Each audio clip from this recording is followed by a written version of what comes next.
32ª edição do IMPEX, Encontro de Profissionais e Executivos.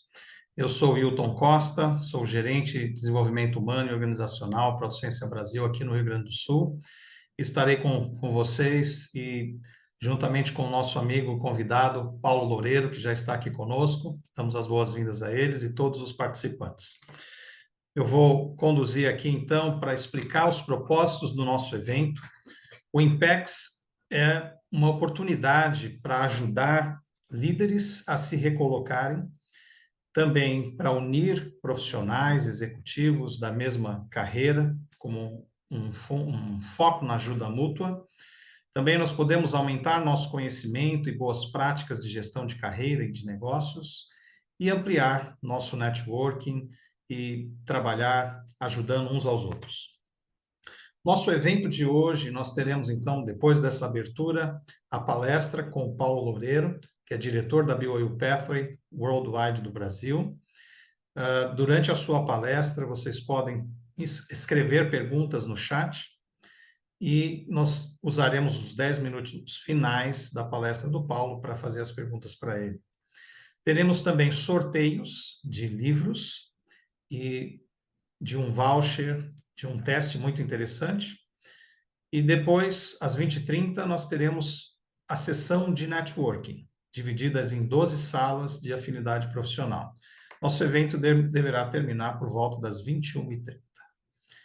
Muito bem, então esses são os livros que nós vamos sortear, logo após a palestra do Paulo Loureiro. DNA do Inovador, dominando as 5 habilidades inovadoras de ruptura, a estratégia do Oceano Azul e empresas feitas para vencer, de Jim Collins. E também sortearemos o CIS Assessment, que ajuda cada um de nós a nos conhecermos nosso perfil comportamental profissional. Nós teremos nas salas de networking, a sala de agronegócios, o veterinário da Secretaria Municipal da Agricultura e Pesca de São José do Norte, no Rio Grande do Sul, Rogério Oliveira, sendo mediado por Lauro Yoshino, gerente do nosso time da autossuficiência em Belém. Teremos também, na sala de gestores públicos, o vereador Luiz Carlos Forte, eleito pela 4ª legislatura na cidade de Santa Maria, Rio Grande do Sul, sendo mediado por Júlio Salles, gerente nacional de projetos humanitários da Igreja de Jesus Cristo dos Santos Últimos Dias.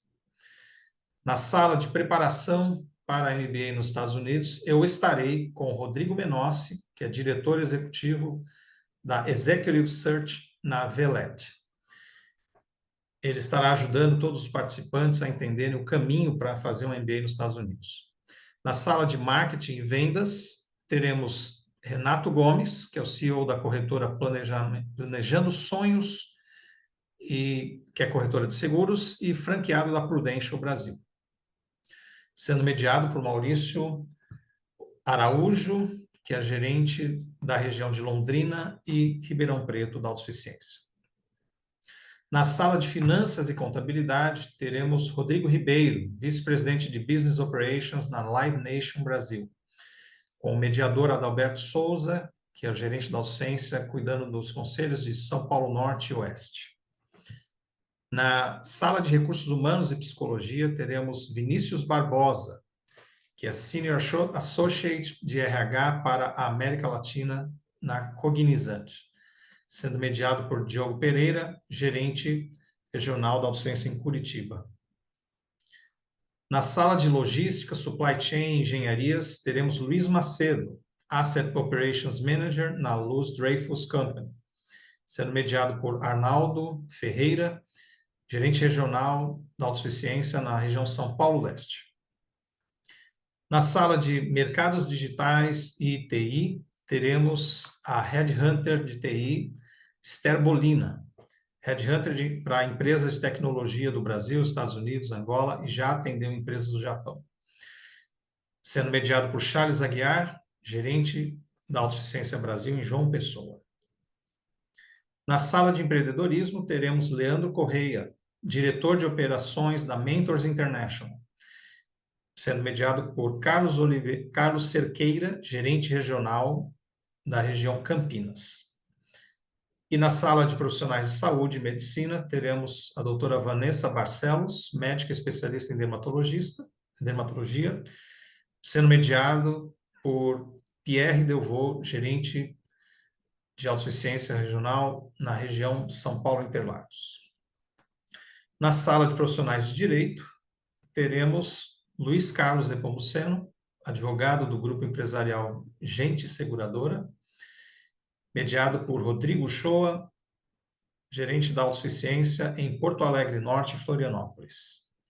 E na sala de profissionais acadêmicos, teremos o doutor Maurício Silva, vice-diretor da Escola de Engenharia da FURG, Universidade Federal de Rio Grande, sendo mediado por Ricardo Araújo, gerente regional da autossuficiência em Maceió.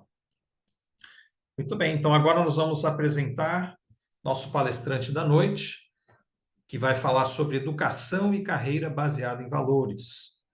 Paulo Loureiro, ele é o diretor da BYU Pathway Worldwide, Brasil. Ele foi diretor para a América Latina em empresas líderes de tecnologia, de reservas para o setor de viagens e turismo, como a Sabre e Travelport. Ele é um investidor na área de franquias. Ele fez a graduação em marketing na ESPM, São Paulo, fez o seu MBA na Merit School of Business, na BYU, nos Estados Unidos. É um membro da BYU Management Society de São Paulo. E também ele teve uma consultoria de software para sistemas de compensação de RH. Sabendo um pouquinho mais sobre o lado pessoal do Paulo, ele é casado com Nádia, tem 4 filhos, serviu Missão Brasil Recife, também serviu como bispo, presidente da Estaca São Paulo Norte, presidente do ramo, de um dos ramos no CTM, serviu como presidente de missão, Juiz de Fora, e também como 70 de área, nos anos de 2004, 2009, e nessa época ele foi o 70 designado para coordenar a implementação do FSY no Brasil. Baseado no sucesso que teve o programa no Brasil, o FSY também foi implantado nos Estados Unidos e outros lugares. Paulo é também um intérprete nas conferências gerais e é um sobrevivente da Covid. Seus hobbies são culinária, viagens pelo mundo e mountain bike. Vamos receber, então, o Paulo com muita alegria. Paulo, o tempo é seu. Muito obrigado, Wilton. Obrigado pela apresentação, as palavras bondosas e por estar num grupo tão seleto, muito legal. Eu acho que todos que vão participar hoje aqui vão espero dar algumas informações e levantar algumas ideias sobre educação e carreira, mas acho que onde a coisa vai trazer grandes resultados para vocês são nas salas de networking, aprendendo com esses especialistas. Eu tenho o privilégio de conhecer vários deles, tanto o pessoal da autossuficiência como outros convidados. Eu queria... Vou começar minha apresentação.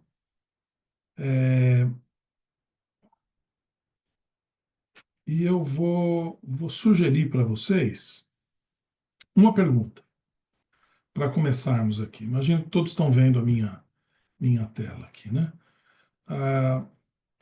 Como ser feliz e ter uma carreira de sucesso? Eu acho que essa pergunta já foi feita 1 milhão de vezes. Para mim, para vocês, para outras pessoas. Eu já fiz essa pergunta para outras pessoas.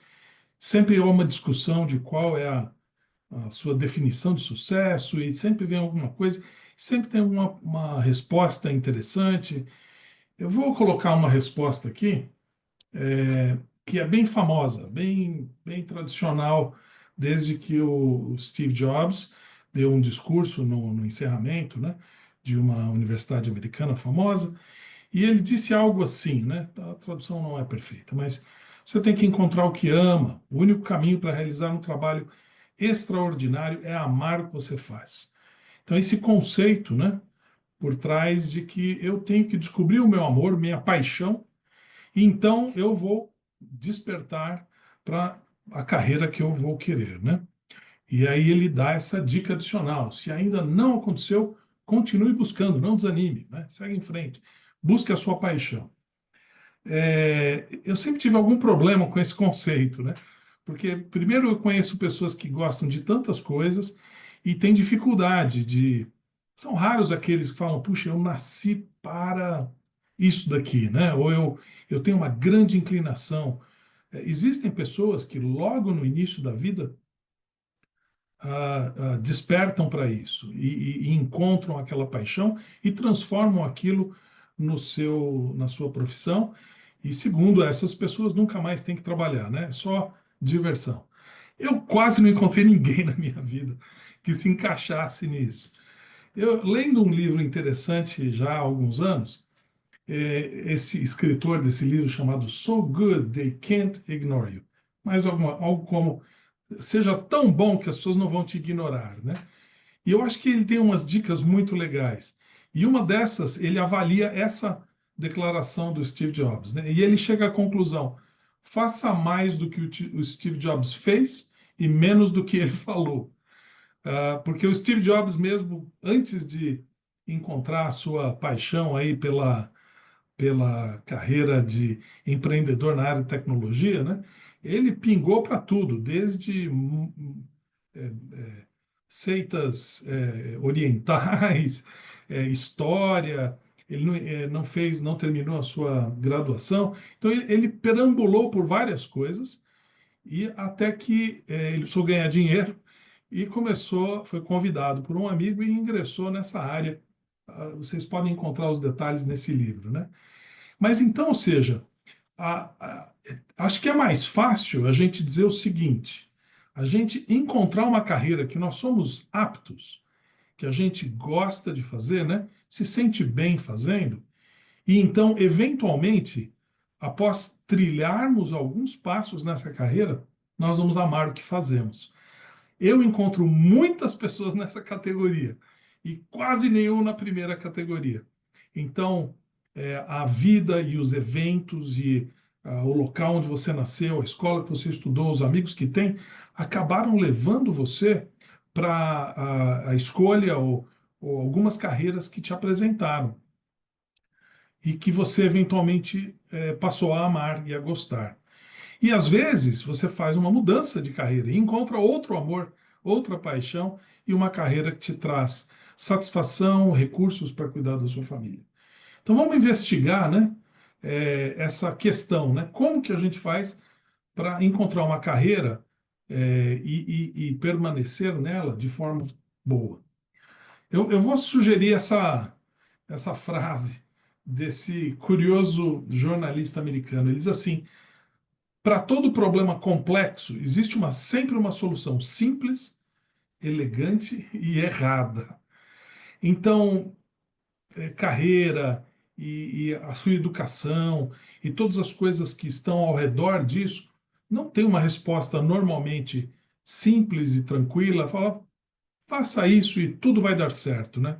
Uma fórmula que vai funcionar em todas as situações, em todos os lugares. Então, carreira é um problema, uma situação complexa. Então, eu vou tentar dissecar alguma coisa que seria a minha resposta, que é o tema da nossa conversa hoje.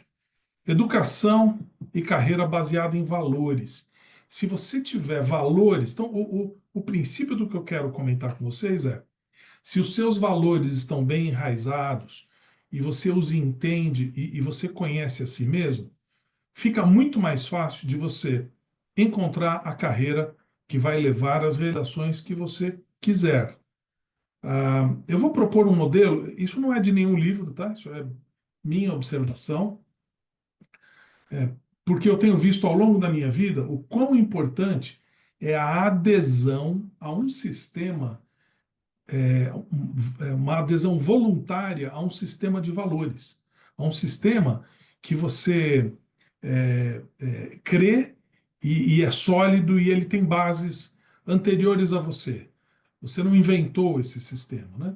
Em geral, nós conseguimos esses valores e adesão a esse sistema de valores da nossa família, da igreja que a gente frequenta, da comunidade, das pessoas que estão ao nosso redor, de entidades que nós nos associamos. Então, a escola que a gente cursou, a universidade que a gente cursou, os amigos que a gente faz, a BYU Management Society, todas estas organizações que são de adesão voluntária, solidificam e proporcionam um sistema de valores organizado.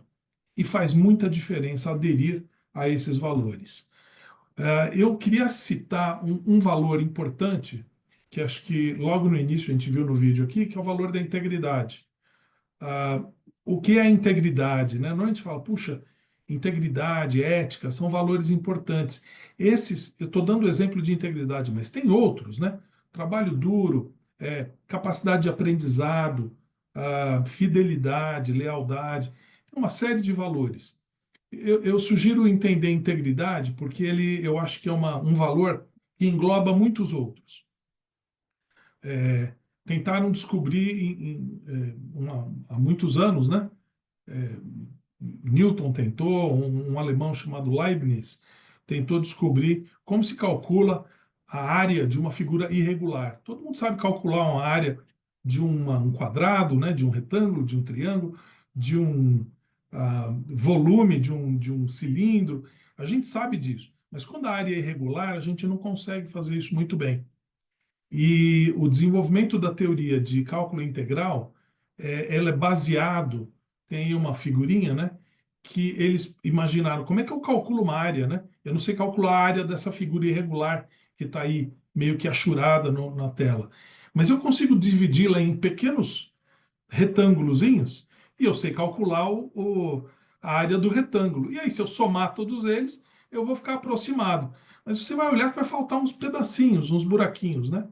Então, para resolver isso, eles utilizaram a teoria de limites na matemática, que faz com que você integre uma equação do limite A ao limite B e consegue calcular aquilo. Isso tem grandes implicações na economia, na engenharia, nas ciências sociais, estatística, né? Então, aqui não é aula de matemática, mas o que isso significa? Que mais do que você ter alguns bons valores, e muitas pessoas têm esses bons valores, é você ter a integridade de um sistema de valores que te ajuda, que te fortalece, que são as somas dessas pequenos valores e atitudes que você tem na sua vida, que você olha para uma pessoa e fala, cara, que pessoa íntegra, cheia de integridade. Normalmente a gente fala sobre os valores morais, mas quando a pessoa é íntegra, né, ele tem uma boa carreira, ele se esforçou dentro das capacidades dele para obter uma boa educação. Então, lembra do cálculo integral. É a soma de partes pequenininhas, infinitesimais, que na verdade compõem todo esse sistema de valores que dá a base para você. E esse sistema de que dá base para você é uma fonte inesgotável para você retornar. Eu coloquei aí back to the basics, né? De vez em quando você fala, puxa, eu estou desorientado na minha carreira. Volta para os princípios, volta para os valores, isso vai te ajudar a avançar com a sua vida, com a sua carreira. A falta, ou seja, ter esses valores e aderir voluntariamente, sem ser compelido, é algo muito importante. A falta desses valores, mesmo que eles tenham cobertos com inteligência, trabalho duro, outras coisas que não tenham esses valores éticos fundamentais, podem causar um problema grave. Uma história rápida: eu quando estava no MBA nos Estados Unidos, fiz de 2001 a 2003, minha classe é de 2003. Naquela época ocorreu talvez vocês conheçam esse homem, essa marca, né? Enron, talvez um dos grandes escândalos contábeis que aconteceu. Bom, o Jeffrey Skilling é um cara muito inteligente, formado no MBA em Harvard, um homem muito hábil, e ele envolveu-se em uma série de fraudes contábeis. Acontece que essas fraudes contábeis deveriam ter sido auditadas por uma empresa chamada Arthur Andersen, que era talvez uma das grandes auditorias, uma das grandes auditorias, cujo principal asset, né, o ativo que ela tinha era a sua reputação. Aí eu coloquei só duas piadas, tem N piadas na internet, né? Porque a Arthur Andersen foi condenada por ser culpada de esconder e triturar, né? Mandar para uma trituradora de papel os documentos que comprovariam essas fraudes contábeis, né? Eu, quando estava nos Estados Unidos, lembro da queda da Arthur Andersen, é, mais de 20 mil ah, profissionais, e eu lembro de comprar o Wall Street Journal, e na página central do Wall Street Journal tinham esses, estou chutando uns 20 mil, talvez um pouco menos do que isso, nomes em letras bem pequenas, e no centro dizia assim, por culpa de algumas pessoas, 17, se não me engano, todas essas pessoas aqui perderam seus empregos na Arthur Andersen. Bom, a Arthur Andersen faliu em 15 de junho de 2002, enquanto eu ainda estava nos Estados Unidos. Dá para ver as piadas aqui, né? É, eu vou pegar a da direita aqui, né? Um empório de trituradoras de papel. Ele está apresentando aqui três modelos: o básico, o executivo e o modelo Arthur Andersen, né? Você pode imaginar coisa pior do que isso para uma empresa de auditoria, né? Que ajuda os investidores a conferirem um balanço daquela empresa? Foi um terror, né? Então, eu dei um exemplo negativo, né, de como a carreira de um cara brilhante, inteligente, foi barrada por falta de integridade, né? Muito bem, o segundo passo do nosso modelo aqui, uma vez que esses valores estão enraizados e você exercita esses princípios, a parte do desenvolvimento da sua carreira, ela vai exigir flexibilidade e disciplina, que são duas coisas que parecem diferentes, né? Parecem opostas às vezes. Uma pessoa muito disciplinada parece ser rígida, né? Mas não é verdade. E você tem que estar exposto a ambientes diversos para que você consiga fazer aplicação e aprendizado. Nesse segundo passo da pirâmide, está toda a sua educação, baseada em princípios, baseada em valores, e está toda a sua vida profissional, e como você testou e aprendeu as coisas, aquilo que deu certo e que deu errado. Quando você foi mandado embora porque não agiu corretamente e você se arrependeu disso, ou você aprendeu de outras pessoas. Eu estava dando uma palestra juntamente com o Francisco Valim, não sei se vocês conhecem o Francisco Valim, foi um executivo, hoje é um executivo lá no México, de um grande grupo gigantesco no México, mas ele teve passagens em muitas empresas de destaque aqui no mercado brasileiro e na Inglaterra. Eu lembro que eu estava dando uma palestra, fiz a palestra antes dele, né? E depois ele deu uma palestra e ele começou com essa expressão aqui: pegue todos os seus livros de planejamento de carreira e joguem fora.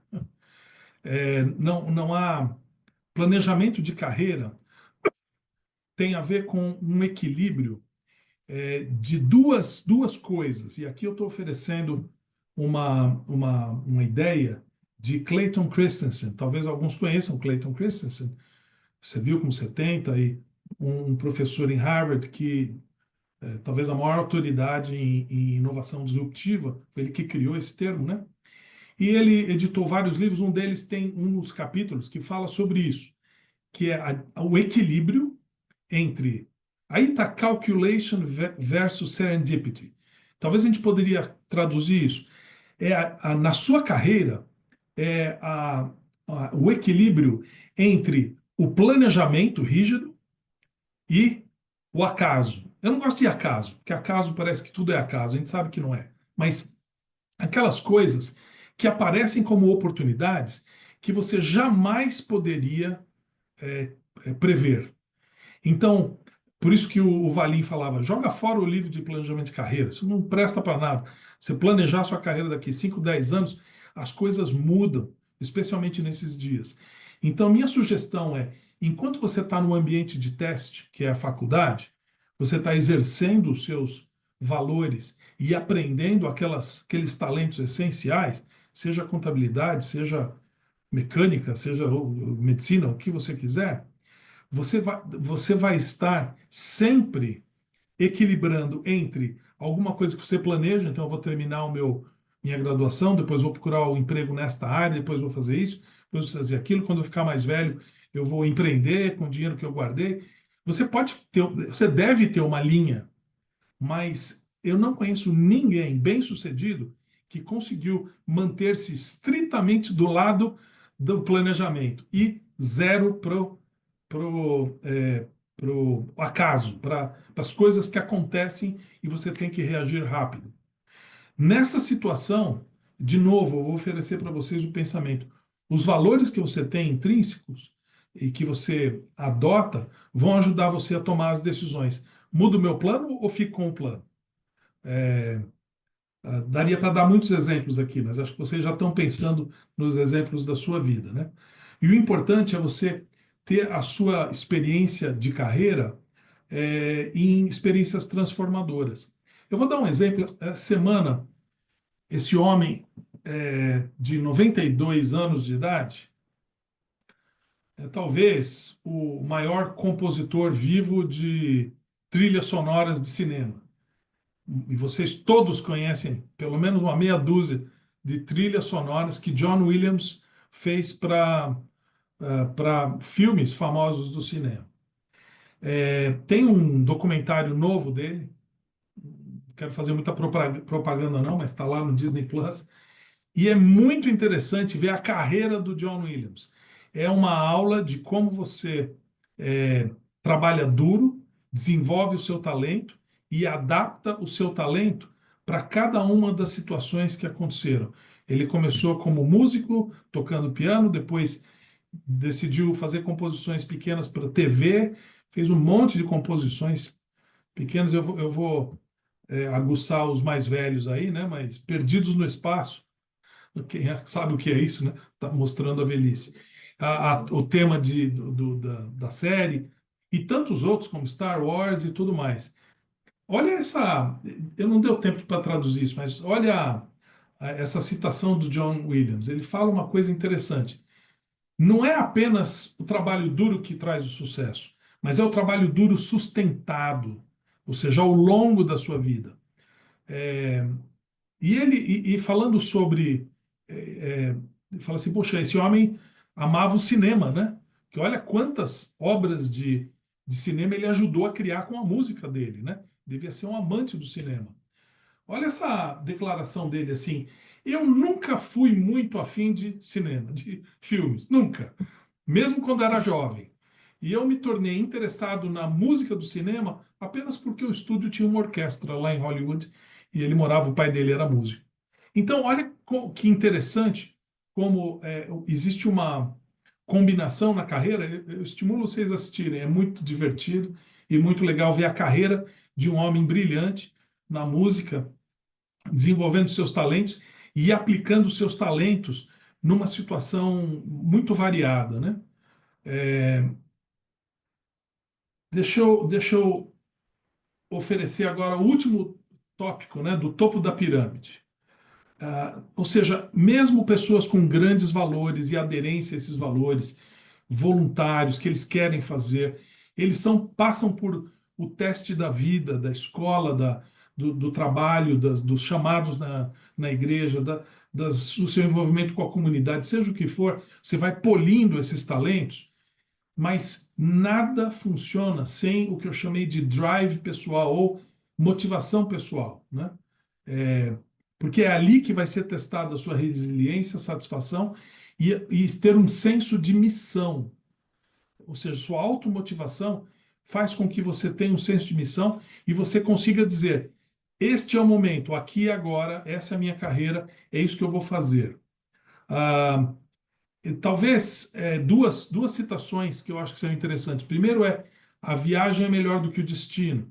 Então, o quanto, vocês vão ver isso no exemplo do John Williams, quem conseguia assistir, mas de tantas outras pessoas, talvez um dos maiores exemplos que eu tenho na minha vida de carreira bem-sucedida é do presidente Russell M. Nelson, né?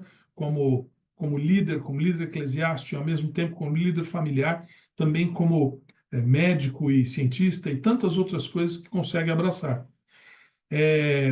Cada pessoa vai ter o seu drive, né? E cada pessoa vai decidir aonde você vai querer terminar a sua carreira profissional, ou em que lugar que vai te trazer mais satisfação. Isso não tem a ver, a ideia de pirâmide tem a ver você virar o CEO de uma grande empresa ou líder de uma grande organização religiosa. Na verdade, é muito mais o impacto que você causa nas pessoas que estão ao seu redor, que tem mais valor para você, para sua satisfação e, eventualmente, para Deus, né? E outra ideia que eu ofereço é a ideia do Zeitgeist, que é um termo em alemão que fala que é o espírito do tempo. Aproveite o espírito do tempo agora. Nós estamos aí com desafios imensos, com inteligência artificial e tantas coisas, né? Onde vai dar esse mundo? Não sei, mas é muito interessante saber, né? E eu vou caminhar para o encerramento nosso aqui, dizendo perguntas chaves durante cada dessas fases, né? Quando você está aderindo aos valores, isso tudo acontece durante sua vida toda, né? Cada dia eu me comprometo mais com os meus valores e princípios, cada dia eu sou testado e eu aprendo algo e eu tenho que desenvolver algo, e cada dia eu preciso me remotivar. Por isso, esses três tópicos são tão importantes para ter uma carreira de sucesso, né? Então, lá em cima, quando você está pensando no seu drive pessoal, a pergunta talvez seja onde eu posso, onde eu quero chegar, onde é interessante chegar com isso, que eu quero fazer nessa vida, né? Então, aqui tem metas, né? Levando para o lado assim mais do Evangelho, né? Nossa vida eterna, quais são as coisas que vão tocar, qual é a minha realização com aquilo que me foi dado, né? De talentos e parábola dos talentos. A gente pode fazer várias associações aqui, né? Como que eu vou alcançar? Como é que eu vou chegar lá? Então, tem a ver com esse ambiente de teste, de aprendizado, flexibilidade e disciplina. É aquela combinação que é difícil de obter. E eu faria uma conexão com o Evangelho, é o caminho do discipulado, né? Que a gente tem ouvido tanto. E no princípio, no início de todas as coisas, na base de todas as coisas, estão os nossos valores, o que realmente importa para mim. O que faz realmente eu me motivar? Da onde vem a minha motivação? Da minha integridade e dos princípios que eu aderi voluntariamente, sem ser compelido. Isso é uma coisa maravilhosa. Eu faço a ligação com os princípios do Evangelho. Para encerrar essa sequência de ideias, de novo, né? Voltando onde eu comecei, né? Como é que eu tenho a minha carreira feliz e recompensadora em todos os aspectos possíveis, né? Nem sempre é possível estar feliz em todos os aspectos, mas eu acho que uma das coisas mais que eu ofereço para vocês pensarem e talvez compartilharem com pessoas da geração nova, né? Que é esse senso de atemporalidade, as pessoas ficam perdidas, né? Eu sempre não. Se eu tivesse naquela empresa, eu estaria mais feliz. Se eu tivesse fazendo aquilo, eu estaria melhor, né? E você nunca consegue abraçar o zeitgeist, o momento. Então, todo mundo tenta viver com as lembranças do passado e com as expectativas do futuro. Mas o importante é viver o agora. E eu vou mostrar para vocês aqui uma citação que eu acho muito boa deste homem chamado Ralph Waldo Emerson, um grande filósofo, muito citado pelas autoridades gerais e a quem tem um livro que eu recomendo chamado Ensaios. E aí eu vou terminar a minha apresentação. Mas preste atenção nisso, por favor. As palavras são meio rebuscadas às vezes.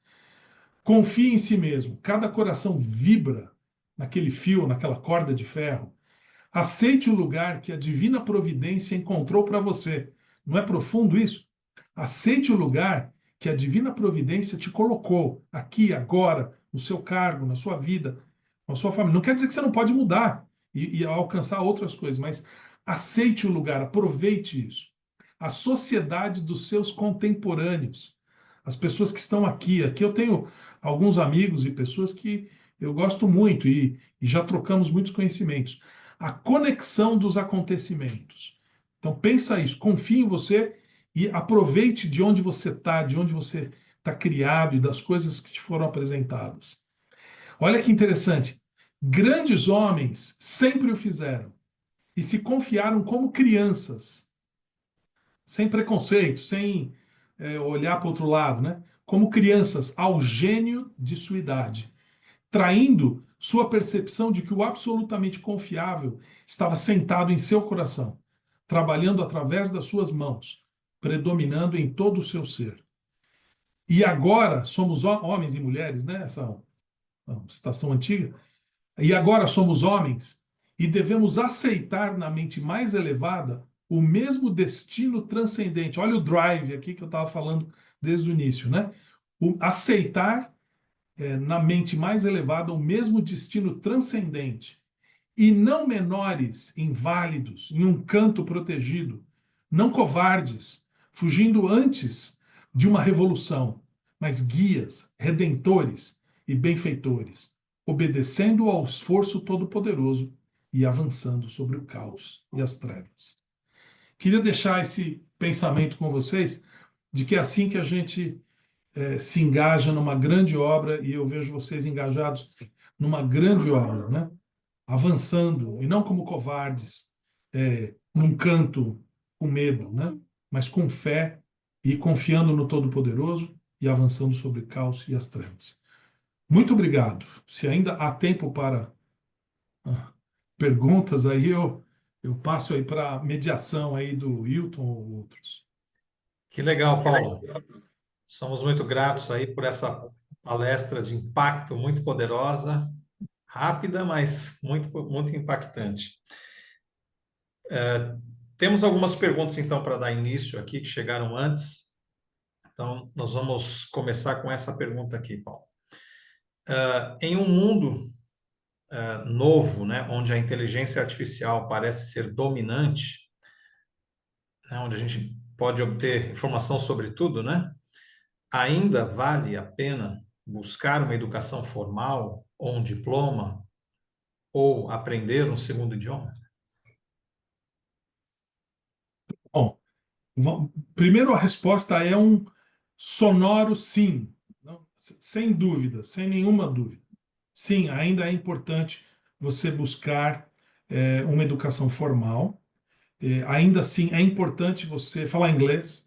Outros idiomas são bons, mas ainda assim é importante falar inglês. Vou oferecer só alguns pensamentos, né? E vocês devem ter outros que corroborariam com isso, né? Vamos falar primeiro sobre o inglês, né? Ou outro idioma, né? Então vale a pena. Já vai ter tudo, né? E no óculos, no coisa, vai estar tudo. Não vai precisar de tradução. Hoje já tem muita coisa que não precisa de tradução. Você tem conversas telefônicas com tradução automática. Faz alguma diferença? Você sabe qual é o maior app educacional do mundo? Entre todos os apps que estão colocados no mundo, qual que tem maior adesão de pessoas? Chama-se Duolingo. E sabe o que tem acontecido com o Duolingo? Mais pessoas estão fazendo mais cursos com o Duolingo. Inglês é a primeira língua, francês está lá entre as primeiras também, e outras línguas. Espanhol está entre as primeiras também. Então, eu lembro há vários anos, com a digitalização dos documentos, eles cunharam um tema chamado Paperless Company, uma empresa que não tem mais papel, né? E hoje a gente quase não tem, né? Uma grande ameaça para grandes companhias de papel. Você sabe o que aconteceu com a produção de papel nesses últimos anos? Só aumentou. E todas as pessoas têm, em geral, um arquivo digital e ele guarda uma cópia, ou em algum momento ele precisou emitir uma, duas, três, quatro cópias em papel daquele documento.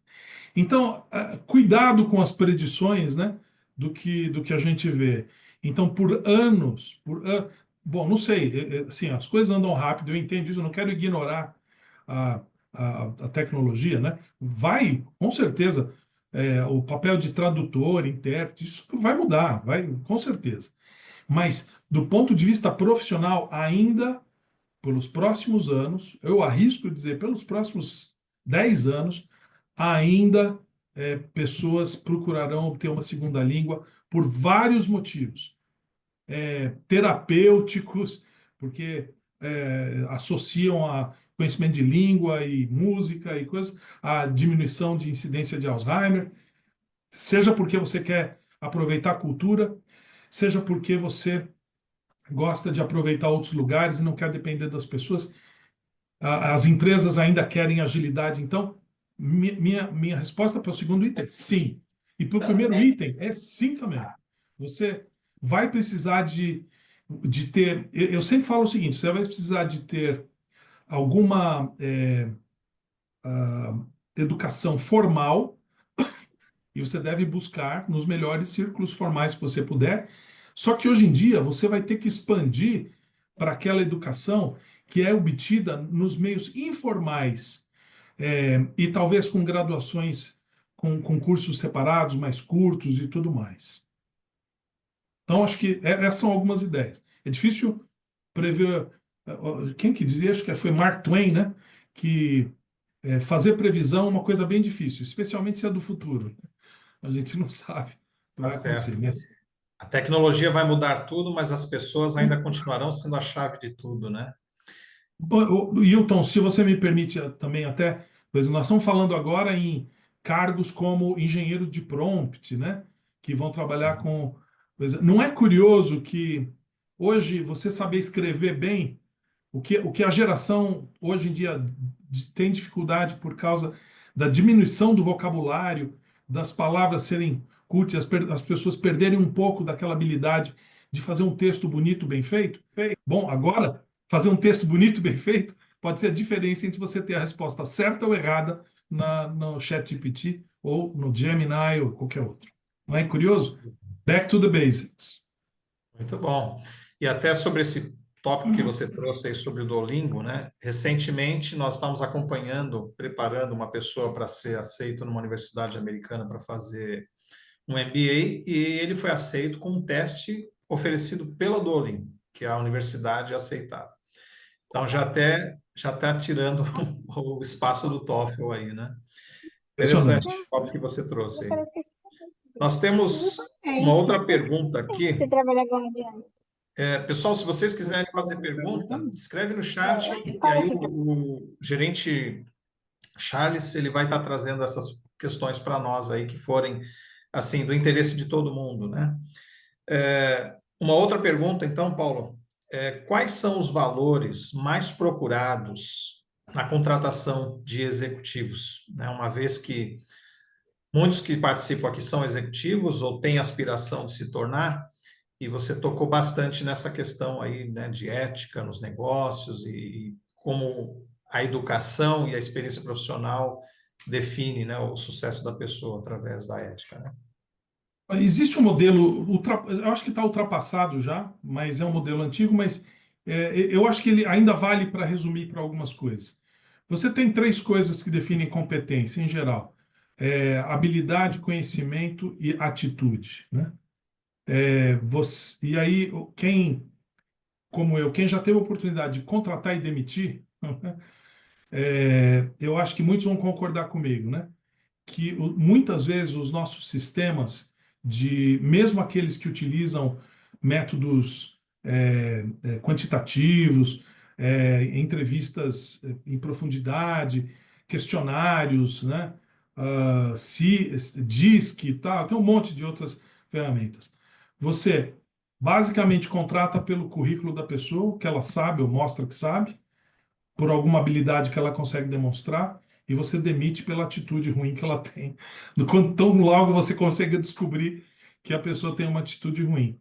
Então, eu acho que uma dos talentos que as empresas sempre procuram, eles têm nomes diferentes. Então, a minha empresa no passado, uma multinacional, chamava de critical thinking, né? Pensamento crítico. É, Outros colocam outros nomes, mas na verdade eu chamaria que é a sua capacidade de julgar e aprender. Então, quando você consegue demonstrar capacidade de julgar e aprender, e capacidade de julgar e aprender, ela tem alguns requisitos. Quem já estudou design thinking também, que está muito na moda, né? Que é um reempacotamento de coisas que já tinham no passado, mas eu tenho meu próprio design thinking na cabeça, né? Então, uma pessoa competente, ela tem que saber fazer perguntas para descobrir os problemas. Você fala, mas e os talentos como hard skills, soft skills? Isso aí também é importante, tudo. Mas se ela não conseguir articular dessa forma que é saber identificar o problema através de perguntas e através de observação. Saber dar um nome para o problema. Quem não consegue dar nome para o problema é porque não entendeu o problema e você não conseguiu chegar àquela conclusão. Tem que dar um nome para esse problema.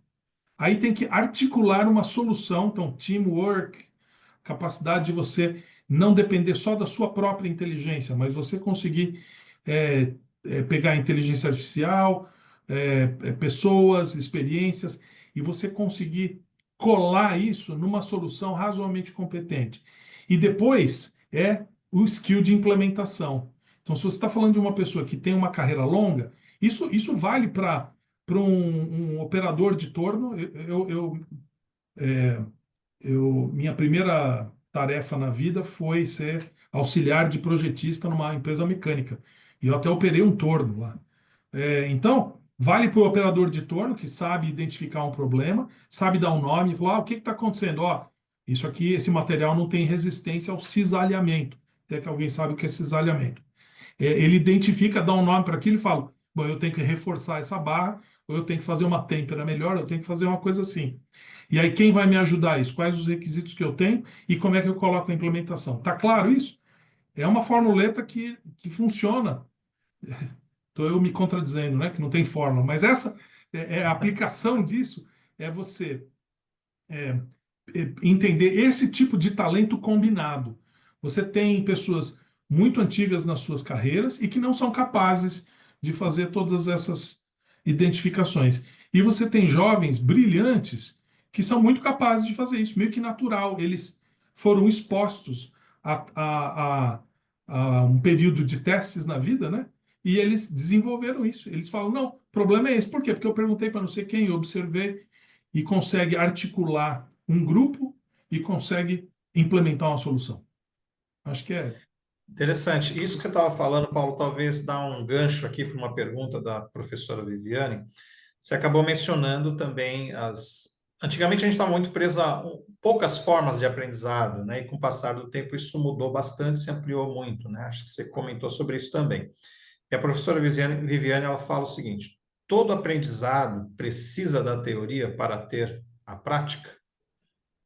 Como é que você vê isso? Tá, eu vou oferecer um pensamento. Sempre quando é um bom pensamento, provavelmente não é meu, é porque eu pensei sobre isso, mas li e trouxe. Eu gosto muito de Clayton Christensen, né? Ele oferece uma coisa assim: não sou eu que sei, é a teoria que sabe. Se alguém quiser se aprofundar nisso, vale a pena. Mas é assim. Eu vou contar uma história curta. Ele foi convidado para falar com Andy, se o sobrenome dele, CEO e fundador da empresa de semicondutores, uma maior empresa de semicondutores do mundo, né, a Intel. E ele foi convidado para ir lá e apresentar a teoria dele, que era de inovação disruptiva. E ele está lá com, acho que é Andy Murphy. É, Se está errado, depois a gente corrige. Mas ele foi lá e o Andy falou: olha, uma assessora minha disse que você tem uma teoria que a minha empresa está em Andy Grove. Obrigado aí, Andy Grove, Ricardo. É, Ele falou: você tem uma teoria aí que parece que vai ter uma ameaça, né? Que são chips mais baratos da empresa AMD. Não vale a pena contar toda a história, mas é interessante. É, e aí ele foi lá e falou o seguinte: olha, o Andy Grove falou: olha, o cara super ocupado, devia ser um chato, assim. Ele dizia que como que é? Só os paranoicos sobrevivem. Então ele é um cara workaholic.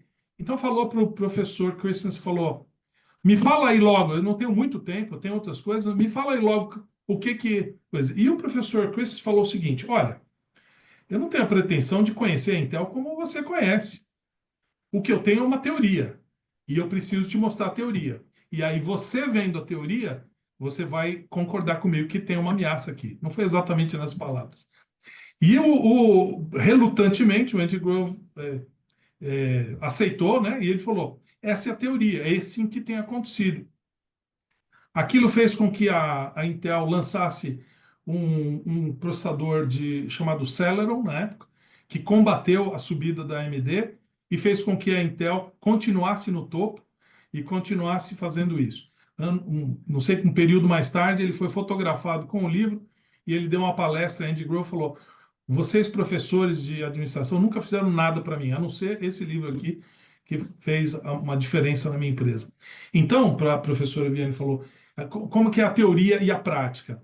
Então, você tem teorias que são sólidas e você precisa ter o bom senso de conhecer a sua indústria, conhecer os seus problemas e então aplicar aquela teoria. Pode ser teoria de motivação, pode ser contabilidade, né? Pode ser valuation de empresas, né? Pode ser teoria de inovação disruptiva. Tem certas teorias que se consolidam e são boas para serem utilizadas. Elas não são como uma revelação divina que não muda. Elas são coisas que podem ser aplicadas, mas você consegue usar a teoria como uma chave para descobrir onde que eu preciso apertar o parafuso e falar, esse é o problema. Bom, sempre ajuda, né? De alguma maneira, a fazer a gente pensar com outra perspectiva, né? Paulo, uma última pergunta, então. Gostaríamos de ficar aqui falando com você, está sendo ótimo, né? Fazer perguntas e aprender contigo, mas devido ao tempo, nós só temos tempo para mais uma.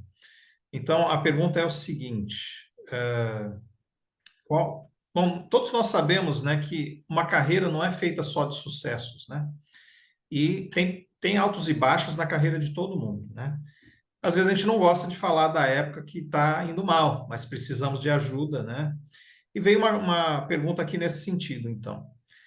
Qual o conselho, então, que você dá para aqueles que sentem que já é tarde demais e que não conseguem ter esperança e ser um profissional de sucesso e chegar num lugar onde sempre almejou? Muito, puxa, eu vou oferecer poucos, senão a gente vai passar aqui a noite inteira, porque essa é uma pergunta muito profunda e tem a ver com os estágios da sua carreira, né? Assim, a má notícia é que ainda é difícil, né? Assim, não dá para falar outra coisa. Falar, a gente vai envelhecendo, a gente tem, claro, olha, hoje em dia tem pessoas que envelhecem e estão atualizadas no seu campo de trabalho, né? E continuam produzindo coisas incríveis. Eu sugeri aí vocês assistirem o documentário do John Williams. Ele tem 92 anos, está produzindo ainda, né? Então, claro, no campo dele é possível, né? Então, eu acho o seguinte, é que nenhum de nós, ou poucos de nós, vão falar o seguinte: puxa, eu cheguei onde eu queria. Isso tem a ver com o que eu comecei a falar. Aproveita a viagem, e tem fases da viagem que vão mudando, né? E quando você vai ficando mais experiente, para não usar a palavra velho, né? Ficando mais experiente, outras portas costumam abrir-se e algumas costumam fechar-se. Você tem que se planejar da melhor forma para isso e se manter da melhor forma ativo e acima de tudo, aproveitar a viagem. E você nunca sabe os obstáculos que vão acontecer. Às vezes, esses obstáculos acontecem quando você tem 30 anos de idade. Eu estava feliz lá na missão, eu fiquei acometido de Covid, eu ia voltar para a indústria que eu sempre trabalhei, imaginei, tenho contatos até hoje. A indústria foi devastada, né? Turismo e viagem foi devastada pela Covid e eu fui devastado pela Covid. 3 meses de internação, sequelas disso, mais de 1 ano e meio de recuperação, sem conseguir trabalhar muito bem. Então, ou seja, a gente nunca sabe o que vai acontecer. Essa é a beleza da vida. Agora, o que a gente sabe é que nós vamos envelhecer, na melhor das hipóteses, né? Porque a outra alternativa é não envelhecer e morrer, né? Mas a gente vai envelhecer. Mas a boa notícia disso, ou seja, apesar de ser uma realidade dura, de que certas portas vão se fechando, e você tem que se preparar para isso, a boa notícia é que as tecnologias, as coisas que estão acontecendo, têm tornado muito mais possível a entrada e que a gente chama de. Antes eu chamava de mid-career change, né? Então era entre os 40, né? Vou mudar minha carreira. Esse mid-career change agora continua, só que agora tem o late career change, que é no final, ou você aprofunda-se naquela sua carreira brilhante. Então, eu adoro música clássica, tá? Então Então, eu citei o exemplo do John Williams. Ele persistiu na carreira e vai fazer isso até morrer. E tem feito, usando a mesma ferramenta, papel, pauta e lápis. E cria coisas belíssimas. Outro músico brasileiro, muito conceituado, um maestro, é,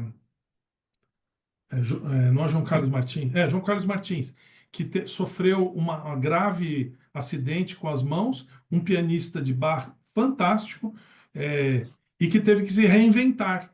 E ele passou, ele não era um condutor, um regente, e ele se treinou dentro da área dele, mudou um pouco a atitude dele, a atividade dele, e hoje ele é um regente de orquestras no mundo inteiro, e com uma história linda de recuperação. Então, eu acho o seguinte, para finalizar, eu estou ficando velho, então eu adoro esse tema, né? Tem lugar para pessoas que estão envelhecendo, tem lugar para a gente ainda ser bem-sucedido. Então, vai em frente.